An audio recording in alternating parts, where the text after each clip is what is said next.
Hello, hello, bonjour l'Afrique, bonjour le monde et bienvenue à cette autre séquence des minutes de Dédi sur ma chaîne YouTube Foot Dédi. Alors pour les nouveaux, merci de vous abonner et donc pour les habitués, les inconditionnels, vous savez ce qu'il vous reste à faire, c'est de liker et surtout de partager. Alors au menu dans le cadre des minutes de Dédi pour cette autre édition, nous parlons du NON, c'est-à-dire non, le nom du président Faustin Archange Touadéra à l'endroit de qui? Du président Emmanuel Macron.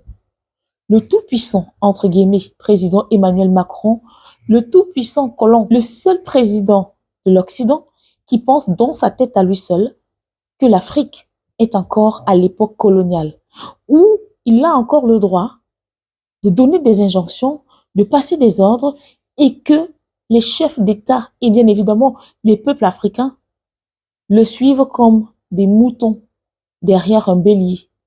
Que non, Monsieur Emmanuel Macron, cette époque, elle est révolue. Et ceci grâce bien sûr à ces âmes panafricanistes qui nous accompagnent dans le combat de la lutte contre l'impérialisme, de la lutte contre le néocolonialisme. Comme nos frères musulmans le disent, alhamdoulilah, effectivement, oui, le président Faustin Archange Touadéra s'est rendu à Paris, mais c'était pas une visite officielle. Il a juste profité de faire un crochet, parce qu'il faut le rappeler, sa destination finale, c'est bien évidemment Washington, où il doit prendre part à l'Assemblée nationale des Nations unies. Mais avant Washington, il fallait qu'il passe par Cuba, où il devait effectivement prendre part à une réunion internationale. Et donc, puisque Paris était donc sur son trajet, il en a profité pour s'arrêter quelques minutes et écouter ce que Emmanuel Macron avait à lui dire.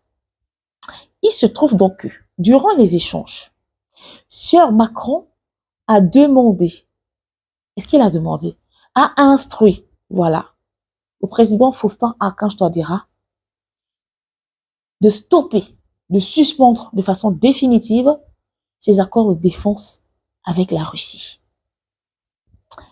Alors, pour des personnes qui ont toujours taxé le mathématicien de Bangui comme étant un personnage très doux, qui adoube un peu tout, surtout au lendemain de la remise en liberté, ou du moins, moi j'appelle ça une remise en liberté parce que il avait permis à ce que M. Quinolo quitte le Centrafrique pour retourner dans son pays, la France.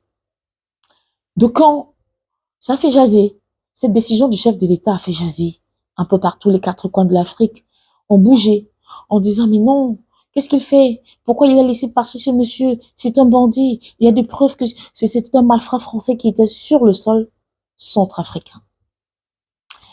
Alors certainement Emmanuel Macron s'est dit, s'il a pu laisser Quignolo retourner en France après tout ce qui a été découvert dans sa cachette du côté du Centrafrique, alors je peux aussi lui demander de rompre ses relations ou encore ses accords de défense avec la Russie. Et le gars a osé. Alors, ce que j'aime chez Emmanuel Macron, c'est il est pédant. Il ose. Dans sa tête à lui tout seul, il sait que c'est lui le boss. C'est lui le baron des barons. Il a osé faire ça. Instruit un chef d'État africain d'un pays souverain, je dis bien d'un pays souverain, de rompre ses accords de défense avec la Russie.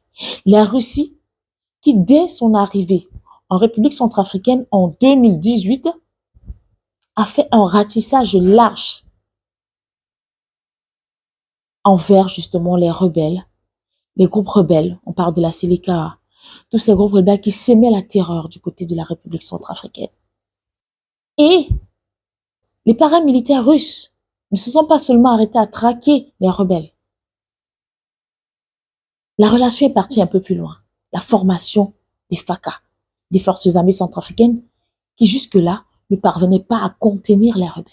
Mais aujourd'hui, c'est possible. Aujourd'hui, c'est possible grâce à la Russie. Et c'est à ce moment net que M. Macron demande de faire quoi? Mais attendez, de qui se moque-t-on finalement? Tellement le mec est, j'ai envie de dire, il est dans son délire, à lui là, tout seul dans sa tête, qu'il pense que tout le monde voit les choses comme lui. Déjà que même au niveau de l'Élysée, au niveau justement de son gouvernement, il dit une chose le matin, le soir, c'est Catherine Colonna qui dit le contraire. Donc vous comprenez que ça va pas du tout.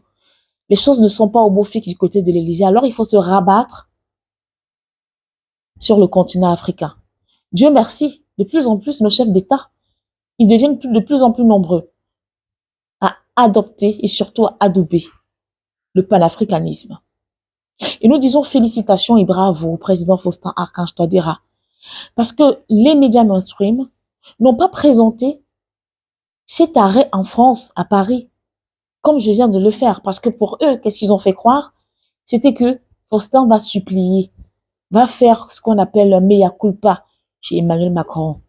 Alors finalement, la vérité est sortie, il n'était point question de mea culpa, c'était un crochet. J'ai envie de dire, moi je vais dire c'était par complaisance, parce qu'il n'avait pas l'obligation de faire un tour à l'Élysée.